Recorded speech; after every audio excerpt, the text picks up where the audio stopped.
Donc pour cette deuxième partie, le système hormonal avec le diabète. Donc je vous rappelle, dans la vidéo précédente, on a abordé le système hormonal en général. On a parlé des corticostéroïdes avec le fameux Medrol. Donc n'oubliez pas de reprendre la liste des questions qui tomberont à l'examen, de bien le préparer. Si vous avez des questions, vous pouvez toujours me les envoyer ou on se voit donc le premier jour de cours pour y répondre plus précisément. N'hésitez pas à chercher des compléments d'informations ailleurs. Et si vous avez des doutes, on voit ça ensemble. Le principal, c'est que vous les prépariez à l'avance et que vous ayez une synthèse et qui soit complète et qui soit, je vais dire, assez condensée dans le sens où les idées principales doivent y être, aller directement droit au but et que votre réponse soit la plus complète possible par rapport au cours que je vous ai donné. Donc là, après les corticostéroïdes, on a vu les hormones sexuelles. Là, on a juste effleuré en parlant donc de la progestérone, des œstrogènes et des androgènes. Les trois grandes catégories, vous allez le revoir avec Monsieur Jaroud. Là, j'avais insisté juste sur la cyprotérone, si vous vous rappelez. C'est un antagoniste, donc un bloqueur des récepteurs aux androgènes, les hormones masculines. Et on l'utilise dans des cas d'hirsutisme. Rappelez-vous, c'est un excès de pilosité chez la femme, associé souvent à de l'acné de type androgénique. Vous avez vu dans le système dermato, il y a différents types d'acné. L'acné androgénique, l'acné vulgaire, l'acné sévère. Dans l'acné ici androgénique, on le voit avec une prise de sang par rapport à trop d'androgènes. Et à ce moment-là, c'est pas le Roaccutane qu'on utilise, mais ça sera plutôt un traitement donc de type pilule, je dis pilule contraceptive, mais c'est pilule hormonale avec la DCI ou le PA cyprotérone. Je ne sais pas si je l'avais dit dans la vidéo précédente, mais il y a quand même des effets indésirables à toutes ces hormones. Comme par exemple une augmentation, mais ça c'est vraiment voilà, c'est un peu plus rare, c'est pas, je veux dire, c'est pas courant, mais il y a quand même eu des cas d'augmentation de thrombose et d'AVC. Ça c'est généralement toutes les hormones qu'on peut prendre, surtout si la femme est âgée de plus de 40 ans et qu'elle est fumeuse et qu'elle est en surpoids. C'est un mauvais cocktail. Et puis on a vu aussi qu'avec ce genre de pilule, surtout la cyprotérone, sur plusieurs années, si on la prend très longtemps, ça peut augmenter le risque de cancer du cerveau. Mais c'est vraiment sur des années et certains cas. On ne le savait pas avant, mais c'est de plus en plus étudié. Et donc, c'est pas des traitements que tout le monde va prendre.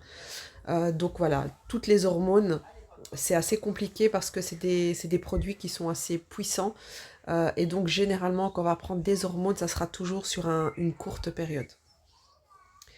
Alors, donc, si on récapitule ici le système endocrinien, vous allez le voir avec Monsieur Jaroud. Donc, en fait, c'est l'ensemble des organes, on appelle ça les glandes endocrines. Elles ont des fonctions de synthétiser, de produire des hormones. Donc ça, vous avez soit les organes, donc on peut citer par exemple le pancréas, les surrénales, vous avez les ovaires, vous avez l'hypophyse et vous avez la thyroïde. Donc ça, c'est vraiment des organes à part entière qui produisent ces hormones. Puis vous avez aussi des cellules qui sécrètent des hormones qui ne sont pas des glandes, qui ne sont pas des organes, mais qui ont cette capacité de synthétiser donc les hormones. Mais voilà, ici, ce qui est important de savoir, c'est le pancréas, on va le voir ici dans le diabète. Vous avez les surrénales, on l'a vu dans la vidéo précédente avec tout ce qui est synthèse de corticostéroïdes. Et la thyroïde, les hormones thyroïdiennes, c'est le prochain cours. Et les ovaires, c'est dans le gynéco-obstétrique. Donc ici aussi un récapitulatif. Quand vous avez un problème au niveau endocrinien, on va avoir un endocrinologue, d'accord? Selon l'organe, c'est des pathologies différentes. Le pancréas, c'est le diabète. Glande thyroïde, on peut avoir de l'hyper ou de l'hypothyroïdie, on le verra ensemble. Quand on a un problème au niveau de la synthèse hormonale, au niveau des ovaires, testicules, hypothalamus, hypophyse, je rappelle dans le cerveau, on peut avoir des problèmes de type acné, problèmes d'ordre sexuel, fertilité, hirsutisme, acné, etc. Et les glandes surrénales, comme je vous ai dit, On peut avoir ce qu'on appelle de l'insuffisance surrénalienne, c'est-à-dire que le corps ne fabrique plus assez de corticostéroïdes. C'est rare, mais ça existe. Sinon, rappelez-vous, les corticostéroïdes, c'est pour les grosses inflammations. Et on les utilise aussi pour des maladies auto-immunes. Rappelez-vous, l'arthrite et certaines maladies qui causent des grosses inflammations de type chronique. On l'utilise aussi dans la PBCO et des choses comme ça. Donc le diabète, je ne vais pas rentrer beaucoup dans la biologie parce que c'est un cours qui est fait par Monsieur Jaroud. Je vais juste quand même le faire par acquis de conscience. Je pense que vous l'avez fait avec la remplaçante aussi. Donc, je le fais très simplement, hein, juste pour poser le cadre. Donc, de quel organe on parle? On parle du pancréas. En fait, dans votre pancréas, vous avez, je vais peut-être commencer par la base. Donc, qu'est-ce que le diabète? Vous allez voir qu'il y a le diabète de type 1, de type 2, mais dans les deux cas, en fait, c'est un problème de glucose dans le sang. Quand on a trop de glucose dans le sang trop longtemps, on dit que la glycémie augmente, donc le taux de glucose dans le sang. On peut avoir une haute glycémie, mais ça dure qu'un instant. Si ça reste trop au niveau, trop de glucose dans le sang, ça va aller attaquer les différents organes. Donc ça va aller attaquer le cerveau, les vaisseaux sanguins, nerfs, etc. Et c'est là que le problème commence. Donc dans le corps humain, quand c'est bien fait, vous mangez, vous digérez. Donc il y a tout le processus de digestion et à un certain moment, vous avez donc le glucose qui augmente, la glycémie qui augmente. Ensuite, donc quand cette glycémie va augmenter, donc votre pancréas, qui est cet organe, qui est composé, donc les espèces de petits cercles sont des amas de cellules, on appelle ça les îlots de Langerhans. Donc dans ces îlots de Langerhans, vous avez vous avez plusieurs types de cellules. Vous avez les cellules alpha et les cellules bêta. Les cellules alpha, elles fabriquent le glucagon, qui est une hormone qui permet de déstocker le glucose, donc de le faire passer des tissus adipeux, entre autres, vers le sang. Donc par exemple, je jeûne et à un certain moment, mon pancréas libère du glucagon qui me permettra d'augmenter mon glucose dans le sang, parce que j'en ai besoin pour mon cerveau et pour mes muscles, pour fonctionner, même si je n'ai pas mangé depuis 1 ou 2 jours. Le contraire, quand je mange, pour éviter que le sucre reste trop longtemps dans mon sang et que ça attaque mes différents organes, le pancréas va libérer une hormone qu'on appelle l'insuline. Et l'insuline va permettre de faire passer le glucose qui est dans le sang vers les tissus de stockage et pour utiliser donc ce glucose, pour que mes muscles permettent d'utiliser le glucose, mon cerveau, etc. Donc c'est un double mécanisme, un qui permet de stocker et un qui permet de déstocker. Et donc quand vous avez un problème au niveau du pancréas, ça peut être très grave. Donc généralement un diabète, c'est un problème à ce niveau-là. Même quand vous avez un cancer du pancréas, on a les mêmes symptômes. Donc, quand vous avez donc cette augmentation de la glycémie, les cellules bêta des îlots de Langerhans, donc ces cellules qu'on appelle îlots de Langerhans, cet amas de cellules plutôt, sécrète vraiment l'insuline. Et l'insuline, c'est une clé. Donc cette clé permet au glucose de pénétrer dans les cellules de l'organisme et elle va permettre donc aux muscles, aux tissus adipeux, permettre de stocker tout ça dans le foie quand on en aura besoin. Être libéré quand on en aura besoin. Et ainsi, le glucose, il diminue dans le sang et ça permet de maintenir un état normal.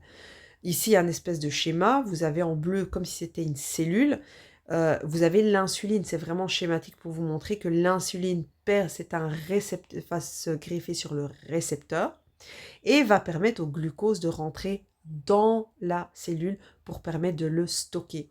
Quand on a un problème de diabète, que ce soit type 1 ou type 2, l'insuline, il y a un problème au niveau de l'insuline. Le type 1, c'est qu'il n'y a pas d'insuline, d'accord? Il n'y a pas d'insuline, c'est une maladie auto-immune. Et dans le type 2, l'insuline est de mauvaise qualité ou trop peu produite, d'accord? Et le type 2, c'est diabète acquis, donc c'est-à-dire que ça résulte d'une mauvaise hygiène de vie, d'une suralimentation. C'est comme si le pancréas fatiguait comme si les récepteurs ne répondaient plus à l'insuline, parce que votre corps en produit trop, parce que vous mangez trop sucré. Et donc, le type 1, c'est une maladie auto-immune. Il n'y a rien eu de particulier par rapport au patient. Il l'a développé à un certain moment, généralement à l'enfance. Ça peut aller jusqu'à l'âge de 30-40 ans, mais c'est très rare. Généralement, c'est à l'enfance.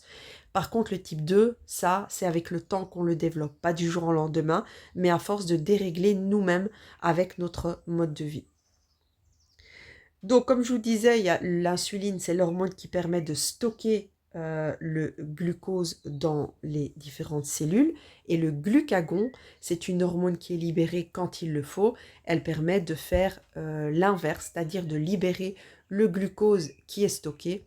Elle permet de le libérer du foie pour qu'il puisse aller dans la circulation sanguine. Et c'est un bon équilibre de ces deux hormones-là qui permet au corps d'être en bonne santé.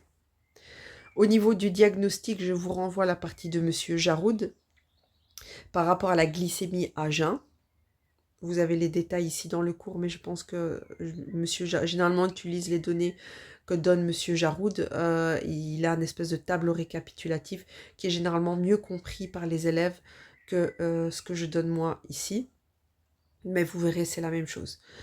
Donc, ce qui est important ici, avant de commencer à vous parler vraiment du cours de médicaments, c'est de bien vous faire comprendre que le diabète de type 1, Monsieur Jaroud parle de la triade des symptômes, les 3 grands symptômes du diabète de type 1, c'est une soif intense, on va souvent uriner, et alors, bizarrement, on perd du poids. On croit généralement que les gens qui prennent du poids vont être diabétiques, mais ça, c'est le diabète de type 2. Diabète de type 1, généralement, c'est au début, en tout cas, comme il y a ça se dérègle au niveau de l'organisme, c'est plutôt une perte de poids rapide.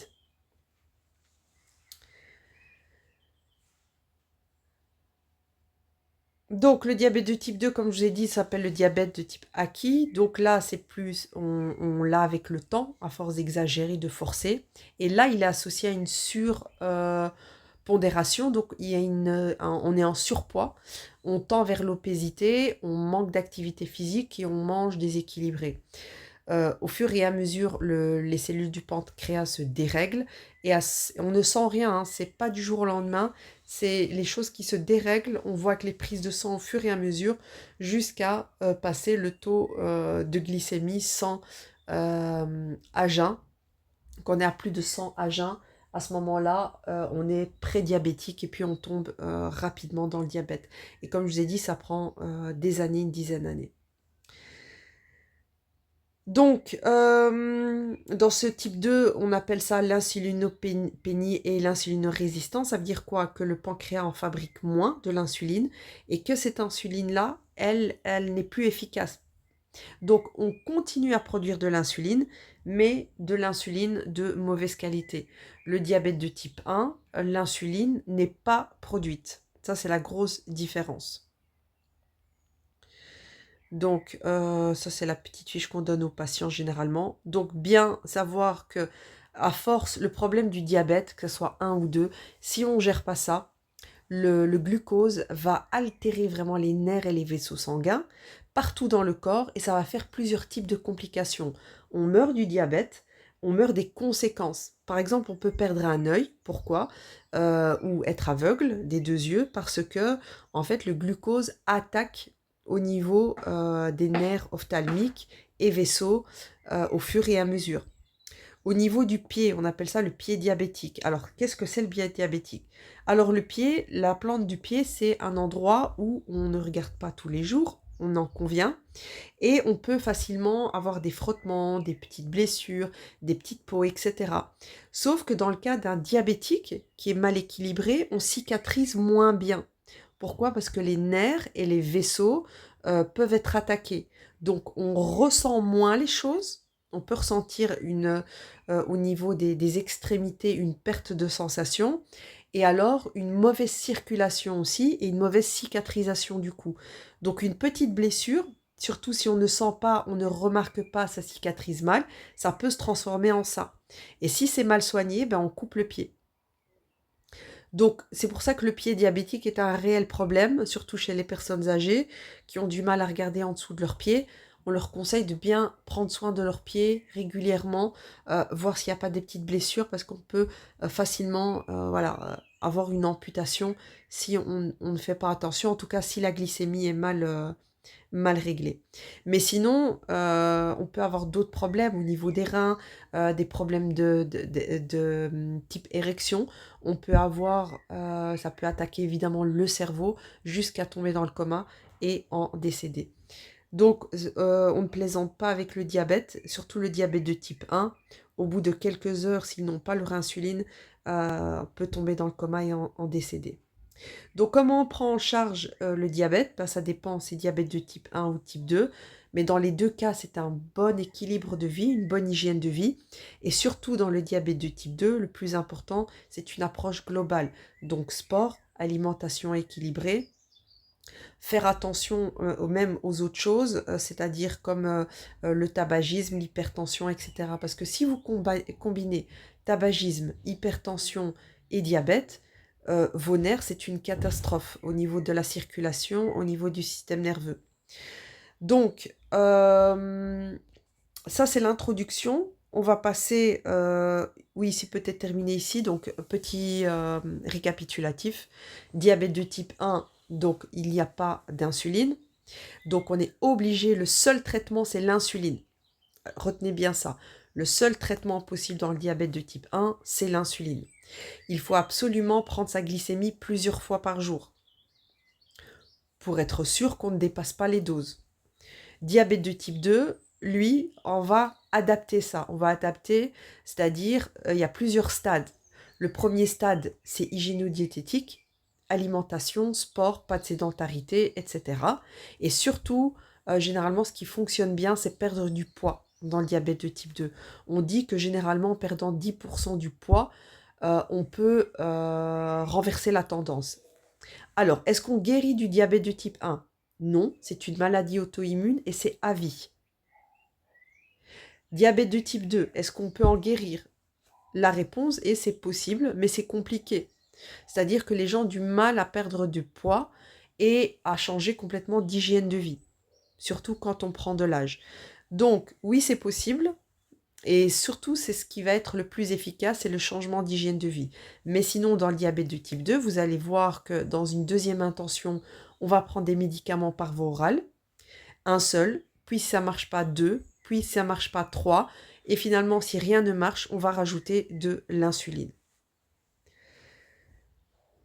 Avant de vous parler des traitements, juste quelques mots de vocabulaire. J'imagine qu'à la pharmacie, vous avez pu voir ça. Donc, ce sont des glycomètres. Vous avez plusieurs modèles. One Touch, Accu-Chek, c'est les deux grandes firmes. Vous avez plein de sous-marques différentes. J'essaierai de vous faire une démonstration en classe. Mais il y a des choses qui sont importantes, comme par exemple ceci. Ceci, c'est une tigette.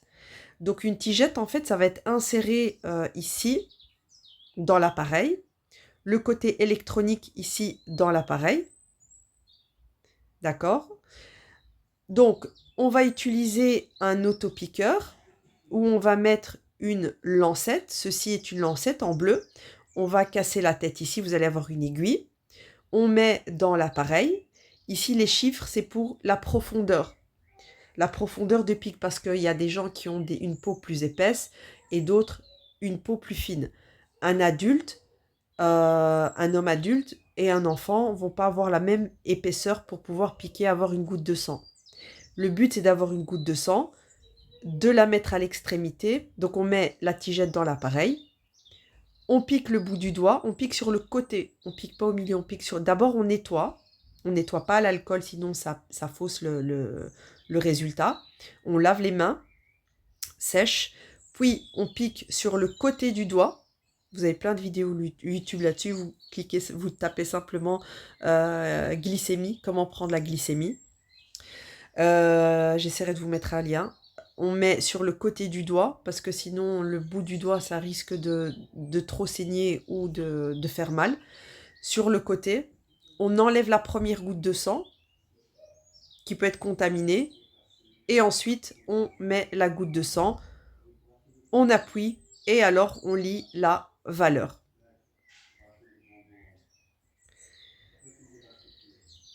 Voilà, donc tout est expliqué ici. Et dans la vidéo qui va suivre, je vais vous parler donc des médicaments.